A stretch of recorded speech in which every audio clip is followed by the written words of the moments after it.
जय श्रीराम। मी ब्राह्मणी गाव राऊरी तालुक्यातील ब्राह्मणी या गावचा आहे, महेश केशव हापसे ब्राह्मणी गावातील। तर एक सर्वसामान्य गरीब कुटुंबातील गावचे तंटमुक्ती अध्यक्ष, वडील गावचे तंटमुक्ती अध्यक्ष होते। सर्वसामान्यांचे प्रश्न मांडता खूप काही सोसायटी संचालक, ग्रामपंचायत निवडणूक लढलो, मी लढलो। पण राऊरी तालुक्याची ज्या टायमाला विधानसभेची निवडणूक लागली त्या टायमाला विधानसभेच्या निवडणुकीत सगळीकडे माहोल लागला। तर मी सर्व क्षेत्रामध्ये असल्यामुळे माझं शिक्षण चालू MSc BEd माझं शिक्षण झालं। ॲग्री कॉलेजला, माझी सोने कॉलेजला ॲग्री कॉलेजला कृषी अधिष्ठानचा कोर्स चालू आहे। तर हे सर्व करत असताना तालुक्यात हिंडत असतो मी।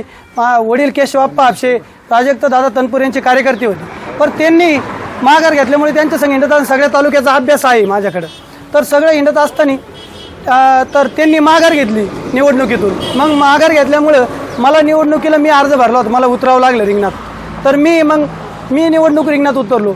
तर मी म्हणलो सर्वसामान्य गोरगरिबाच्या मुलांचे प्रश्न मांडायला कोण आहे दुसरं कोणी तालुक्याला, तिथं तरुण पाहिजे, मुलगा पाहिजे।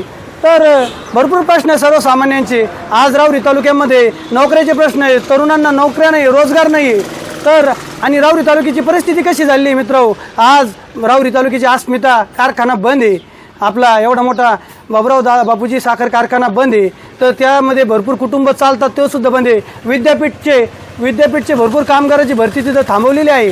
तर असे बरेचसे प्रश्न आहे राऊरी तालुक्यातल्या मुलांना रोजगार नाही। आपण जर लोणीला गेलो तसा स्वर्ग वाटतो, बारामतीला आम्ही मध्ये गेलो होतो सगळे शेतकऱ्याचे पोरं घेऊन, काय ती बारामती राव असं वाटतं। राऊरी का नाही राऊरी अशी, राऊरीचं कणी असं का बरं नाही होत, हे सर्व विचार करत असताना मग मी निवडणुकीचा निर्णय घेतला का आपल्याला एक कोणतरी सर्वसामान्य घरातलं तरुणांनी उतरायला पाहिजे मित्रहो।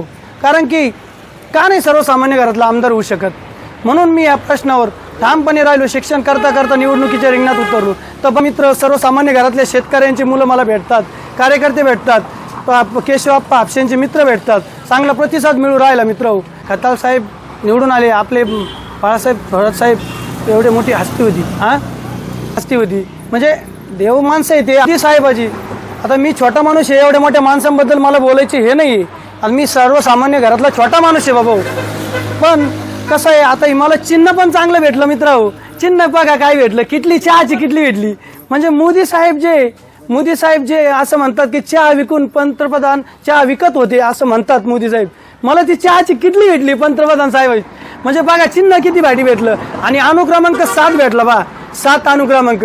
7 म्हणजे काय, विकासाचा हात, अनुक्रमांक 7 आणि सगळ्यांची साथ। बघा तुमची सगळ्यांची साथ पाहिजे मित्रांनो, तर तुम्ही दाखवून द्या सर्वसामान्य घरातला आमदार होऊ शकतो।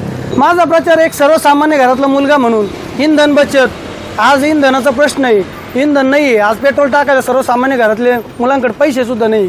पण मग ह्या गोष्टीनं मी ज्या टायमाला विद्यापीठामध्ये होतो, विद्यापीठ म्हणजे मी 8वीपर्यंत विद्यापीठात सावित्रीबाई फुले पुणे विद्यापीठाच्या शाळेमध्ये होतो।